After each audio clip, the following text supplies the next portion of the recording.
बिस्मिल्लाहिर्रहमानिर्रहीम।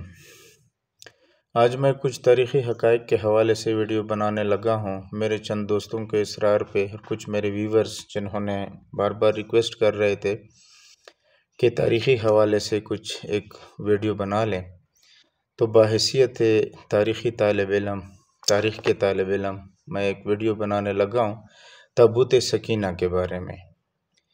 तो मैंने कहा कोई ऐसी चीज़ के बारे में बना लूँ जिसका कुरान पाक में ज़िक्र हो, ऐसे हिस्ट्री के बारे में। तो ताबूत सकीना का कुरान पाक में दूसरे सिपारे के आखिर में ज़िक्र है। तो ताबूत सकीना बुनियादी तौर पर है क्या चीज़? ताबूत कहते हैं संदूक को, और ये वो संदूक था जो आदम अलैहिस्सलाम को अल्लाह पाक ने भेजा हुआ था जन्नत से। मतलब वो संदूक आदम अलैहिस्सलाम के लिए भेजा हुआ था। उसमें आदम अलैहिस्सलाम ने अपने नवादिरात रखे हुए थे। इसी तरह फिर सिलसिला अंबिया चल पड़ा और ये संदूक जो था, ये ताबूत जो था, ये अंबिया के पास आता रहा और हर नबी ने अपने कोई नवादिरात उसके अंदर रखे हुए थे। यहाँ तक ये सिलसिला मूसा अलैहिस्सलाम के पास आया और मूसा अलैहिस्सलाम और हारून अलैहिस्सलाम ये चूँकि भाई थे दोनों, तो इनके पास भी वो संदूक आया और उन्होंने फिर उसके अंदर मन्नो सलवा भी रखा। मूसा अलैहिस्सलाम ने अपना आसा मुबारक भी रखा, वो आसा जो फ़िरौन के ख़िलाफ़ मतलब अजदहा बना हुआ था, जो मूसा अलैहिस्सलाम के पास था, वो आसा भी रखा हुआ था। तौरात की उसमें ओरिजिनल नुस्खा जो तौरात का था वो भी उसमें रखा गया था और उसमें और भी नवादिरात थे। और तुर सीना पे जो तख्तियाँ मिली थी ओरिजिनल, जो उस पर मतलब तहरीर थी, वो भी मूसा अलैहिस्सलाम ने उसमें महफूज किया हुआ थे उस ताबूत सकीना के अंदर। ताबूत सकीना इसलिए इसको कहते हैं कि ये सकीना खुशकिस्मती को कहते हैं। मतलब इसके साथ जो इसराइल थे उनकी किस्मत जो थी उनके साथ अटैच थी। मतलब वो जब भी कोई यहूद जब भी कोई इस तरह बात करते थे, जंग के लिए जाते थे, तो फिर इसको ना आगे संदूक को रखते थे सिपा सलार के पास, तो जंग में अल्लाह पाक इनको फतह अता किया करते थे। तो बहरहाल इनमें मूसा अलैहिस्सलाम के और हारून अलैहिस्सलाम के नवादिरात थे। ये संदूक फिर चलता रहा। ये फिर हज़रत शुमैर अलैहिस्सलाम थे, बने इसराइल के नबी थे, उसके पास था। उसने एक खेमे के अंदर रखा हुआ था। ये जब भी इबादत करते थे तो उसकी तरफ मुँह करके या उससे के सामने बैठ के दुआ मांगते थे तो अल्लाह पाक कबूल करते थे। तो वो बूढ़े हो गए तो फिर उन्होंने अपनी जगह हज़रत तालूत को कह रहा था कि जी इसको आप बादशाह माने। इससे पहले कौम अमालका जो ईरान के साइड से आए थे उनके दरमियान और इसराइलियों के दरमियान एक लड़ाई हुई जिसमें इनको इसराइलियों को शिकस्त हुई और संदूक जो था वो ताबूत सकीना वो लोग ले गए, क्योंकि ये इनका मेन पॉइंट था। तो ये वो ले गए और इनकी काफ़ी बेहरुमती की मतलब गंदगी के डरान के ऊपर फेंक दिए, जिसकी वजह से उन पे अल्लाह का अजाब नाजिल हुआ। उन्होंने इससे सबक सीखा और वो संदूक इन्होंने फिर बैलगाड़ी में डाल के इनको वापस कर दिया। तो उस वक्त फिर तालूत जो थे, हज़रत तालूत वो बादशाह थे। दाऊद अलैहिस्सलाम चूँकि उस वक्त बच्चे थे, छोटे थे, 12 साल की उम्र में वो तालूत की फ़ौज में दाखिल हुए। पहलवान थे, अल्लाह ने बड़ी पावर दी हुई थी। तो बहरहाल वो तालूत की फ़ौज के अंदर शामिल हुए। तो जालूद जो था वो फ़लस्तीन का हुक्मरान था और बड़ा ज़ालिम था। उन्होंने चैलेंज किया हुआ था हज़रत तालूत को कि जी आप जंग के लिए तैयार हो जाए, तो कोई उनमें से तैयार नहीं हो रहा था। तो हज़रत दाऊद अलैहिस्सलाम जो था वो अकेला गया और उन्होंने जो जालूत था उसको कत्ल कर दिया। तो फिर बड़ा वो मशहूर हो गए। फिर दाऊद अलैहिस्सलाम को बादशाह बनाया गया।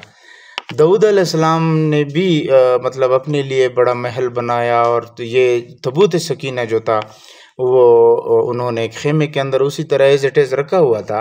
इनकी कोई प्रॉपर इबादतगाह नहीं थी उस वक्त।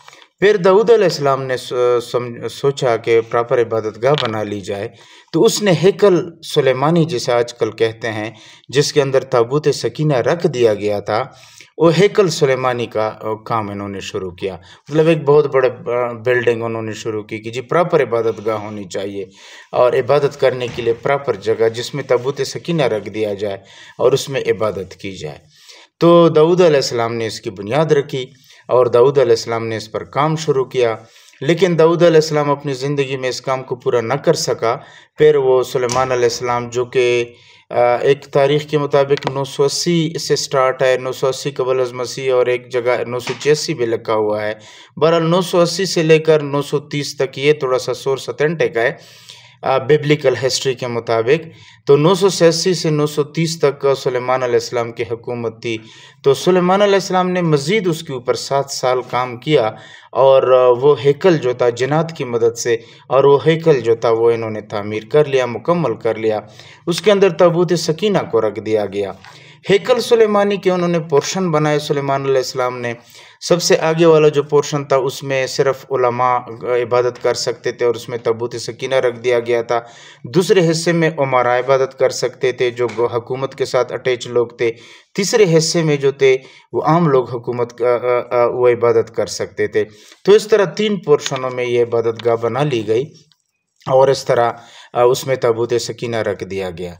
बहरहाल हुआ ये कि सुलेमान अलैहिस्सलाम का जो दौर है वो इंसान की तरक्की का दौर है, और ख़ासकर लैंग्वेज के लिहाज से, ज़बान के लिहाज से। हमें जो ज़बान की हिस्ट्री मिलती है वो सुलेमान अलैहिस्सलाम से पहले बहुत कम मिलती है। सुलेमान अलैहिस्सलाम के दौर में ज़बान ने तरक्की की, और ज़बान की एक हिस्ट्री आ गई, क्योंकि सुलेमान अलैहिस्सलाम ही पहले नबी थे जो कि जो जानवरों की ज़बानों को भी समझते थे, इंसानों की ज़बानों को भी समझते थे। वहाँ से ये ज़बानदानी का आगाज़ हुआ, मतलब लैंग्वेज एडवांसमेंट करने लगा सुलेमान अलैहिस्सलाम के दौर से। बहरहाल सुलेमान अलैहिस्सलाम का दौर गुजरा। फिर कोई 560-566 कबल अज़ मसीह को बाबल शहर से बख्त नसर आए, और बाबल इराक़ का पहला नाम है। बाबल का भी जिक्र कुरान पाक में है, हारूत और मारूत के हवाले से। इस पे मैं एक और फिर वीडियो बना लूँगा। 2 फरिश्ते जिन्होंने कहा था कि जी हमें, मतलब इंसान ज़्यादा गुनाहों में मुब्तला है, तो हम अगर इंसानों की जगह होते तो फिर ये गुनाह ना करते। तो अल्लाह पाक ने उनको इंसानी ज़रूरियात दिए और बाबल शहर के अंदर भेजा। तो बाबल जो था एक तरक्की याफ्ता शहर था, और बाबल शहर जो था वहाँ से नेक्रोमेंसी का आगाज़ हुआ। ये जो काला इलम है, ये 2 फरिश्ते जो थे हारूत और मारूत, इनके ज़रिए ज़मीन की तरफ आया। ये काला इलम, जितने भी ये जादू, ये चीज़ें हैं। बहरहाल बाबर शहर से बख्त नसर आए 560 कबल अज़ मसीह को, और इन्होंने हैकल फ़लस्तीन के ऊपर हमला किया, और हैकल सुलेमानी को तहस नहस कर दिया, तबाह बर्बाद कर दिया। और इसका जो वो है ताबूत सकीना, इसको इन्होंने वहाँ से उठाया और कहीं पर फेंक दिया।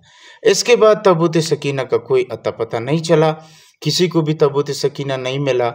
यहूदी ये जो थे, ये लोग इंतज़ार कर रहे थे कि किसी तरह से हमारा मसीहा आ जाए, जो इनकी किताबों के अंदर लिखा हुआ है, हमारा मसीहा आएगा और हमें अपना ताबूत सकीना वापस कर देगा। तो इस्लामी तारीख़ के अंदर ये है कि यहूद जो है, जिसको मसीहा कहते हैं, वो एक छूली दजाल है। वो दजाल का इंतज़ार करते हैं कि जी दजाल आएगा तो हमारा मसीहा है। और अभी बाकायदा इसराइलियों के स्कूलों में बच्चों को सुबह सुबह तराने के तौर पर ये पढ़ाया जाता है कि जी एक दिन आपका मसीहा आएगा और वो आपके सारे दुख दर्दों का मदावा करेगा। और इसराइल जो है वो दुनिया के ऊपर ग्रेटर इसराइल की जो तारीख़ है बहुत बड़ी, कि जी ग्रेटर इसराइल बनेगा। बहरहाल ये तो एक अलग चैप्टर है, हम चूँकि हमारा फोकस ताबूत सकीना के ऊपर है। बहरहाल ताबूत सकीना बख्त नसर ने कहीं पर फेंक दिया, और अभी तक इसका कोई अता पता नहीं। हाँ, कुरान पाक ने बता दिया, अल्लाह पाक ने बताया, जो एक ऑथेंटिक सोर्स है, और है यही सही बात कि अल्लाह पाक ने फरमाया कि ताबूत सकीना जो है वो मलाइका के तहवील में है। तो अभी तो इनको कुछ मिल ही नहीं सकती। बहरहाल ये कहते हैं कि कहीं पर जिधर भी छुपा हुआ है तो हम इसको तलाश कर लेंगे, इसको हम ढूंढ लेंगे। बहरहाल ये हुआ कि बख्त नसर ने हैकल सुलेमानी को तबाह बर्बाद कर दिया, और ताबूत सकीना की बेहुरमती करके फिर बख्त नसर पे भी अल्लाह का यह अज़ाब हुआ कि साइरस दी ग्रेट, जो ईरान का हुक्मरान था, साइरस ने बाबल शहर पे हमला किया जो मौजूदा इराक़ है, और उसकी हुकूमत ख़त्म कर दी। हाँ, बख्त नसर ने एक काम ये भी किया था, एक तो इन्होंने यहूदियों को बहुत ज़्यादा कत्ल किया था, दूसरे जो बाकी बचे थे उनको लाखों की तादाद में वो तलाबीब ले गए थे। तलाबीब में इनको कैद करके रखा था कि जी इधर से आप नहीं निकल सकते, आप इधर ही रहोगे। तो तकरीबन 70 साल ये उधर ही रहे। फिर साइरस दी ग्रेट आया, जिसको बाज़ लोग अलेक्जेंडर भी कहते हैं, लेकिन अलेक्जेंडर असल में नहीं है। देखिए 3 इसमें इसके बारे में जो नज़रियात है वो 3 हैं। एक कुरान का नज़रिया है जो ज़ुल्करनैन खिज़र अलैहिस्सलाम के दौर का है, क्योंकि वो आब हयात की तलाश में निकला था और खिज़र अलैहिस्सलाम से उसकी मुलाकात हुई थी। वो और है खिज़र अलैहिस्सलाम मूसा अलैहिस्सलाम के दौर का था, तो वो दौर तो बहुत पहले का है। फिर इसके बाद साइरस द ग्रेट, ये ईरान का हुक्मरान था। अंग्रेज़ी तारीख इसको भी अलेक्जेंडर कहते हैं, लेकिन ये अलेक्जेंडर है नहीं। तीसरा जो है, ये जो इससे पहले वाला है, वो ग्रीक्स का है, जो एरिस्टोटल का शागिर्द था, तो वो भी मूसा अलैहिस्सलाम के दौर से, मतलब ये भी बहुत बाद में है। तो जो ज़ुल्करनैन है वो बहुत पहले गुजरा है। और साइरस फिर ये अलेक्जेंडर जो है वो ग्रीक था, और साइरस ईरानी था, वो कैसर व किस्रा जिस तरह तारीख़ है। बहरहाल ये ईरान के, ये इसके साइरस के औलाद में से फिर दारा आया, दारा जिसका तख्त दारा, और ये जो मशहूर है ये दारा। फिर बहरहाल ये तो एक अलग तारीख़ है। ये तो क्या हुआ कि साइरस आया, साइरस ने बाबल के ऊपर हमला किया, बाबल को उन्होंने फ़तह कर दिया, बख्त नसर के हुकूमत को ख़त्म कर दिया, और तल अबीब के अंदर जो ये यहूदी थे उनको भी उन्होंने आज़ाद कर दिया। दोबारा वो फ़लस्तीन लेकर आए और हैकल सुलेमानी की तामीर में उसकी मदद शुरू की। इसके मतलब दोबारा उनकी तामीर के लिए फ़ंडिंग वग़ैरह की और इनकी मदद की, तो इन्होंने दोबारा तामीर कर लिया। फिर इसी दौर में हज़रत ज़करिया अलैहिस्सलाम भी है फ़लस्तीन के अंदर, तो हज़रत ज़करिया अलैहिस्सलाम ने भी फिर ईरानियों से मिल के हैकल सुलेमानी को तामीर किया। लेकिन याद रहे कि तबूत सकीना नहीं मिल सका, तबूत सकीना इससे पहले गायब हो गया था, तबूत सकीना नहीं मिल सका। फिर ये हुआ कि मतलब ज़करिया अलैहिस्सलाम का जो दौर है वो तो ईसा अलैहिस्सलाम के दौर के करीब है, क्योंकि मरियम अलैहिस्सलाम उसी दौर की थी। बहरहाल मरियम अलैहिस्सलाम, देखिए अंबिया किराम का सिलसिला इस तरह है कि मरियम अलैहिस्सलाम को अल्लाह पाक कुरान पाक में फरमाते हैं ना कि आप हारून की बहन, हारून की बहन। हालांकि हारून अलैहिस्सलाम जो थे वो तो मूसा अलैहिस्सलाम के भाई थे, बहरहाल रिश्तेदारी में वो एक ही कड़ी के अंदर आ रहे थे। और ये याकूब अलैहिस्सलाम की नस्ल थी। याकूब अलैहिस्सलाम को इसराइल कहा जाता है। फिर याकूब अलैहिस्सलाम इब्राहीम अलैहिस्सलाम की नस्ल से है, क्योंकि इब्राहीम अलैहिस्सलाम के का बेटा इसहाक अलैहिस्सलाम, उसका बेटा याकूब अलैहिस्सलाम, और बाबल के शहर से उसकी वालदा थी, तो वो अपने मामू के 2 बेटियों के साथ उन्होंने शादी की। एक यूसुफ अलैहिस्सलाम, ये एक और इस पे मैं इंशाल्लाह एक वो बना लूँगा बाकायदा। यूसुफ अलैहिस्सलाम की जो तारीख़ है ये सारा कुछ इंशाल्लाह मैं बता दूँगा, बिब्लिकल हिस्ट्री के मुताबिक भी और कुरानिक हिस्ट्री के मुताबिक भी। बहरहाल हुआ यूँ कि ज़करिया अलैहिस्सलाम ने भी ईरानियों से मिन्नत की और इसको बनाया गया हैकल सुलेमानी को। फिर ये थोड़े से पुरअमन पुरसुकून रहे, यहाँ तक कि हेरोडस का दौर आ गया। हेरोडस जो है वो 90 क़बल अज़ मसीह को गुज़रा, ईसा अलैहिस्सलाम से 90 साल पहले। हेरोडस बहुत अच्छा बादशाह था, तारीख़ लिखने का बड़ा शौकीन था, वो हिस्टोरियन भी था। और उन्होंने यहूदियों को कहा कि जी मैं आपके हैकल सुलेमानी का थोड़ा सा मैं दोबारा बना लेता हूँ।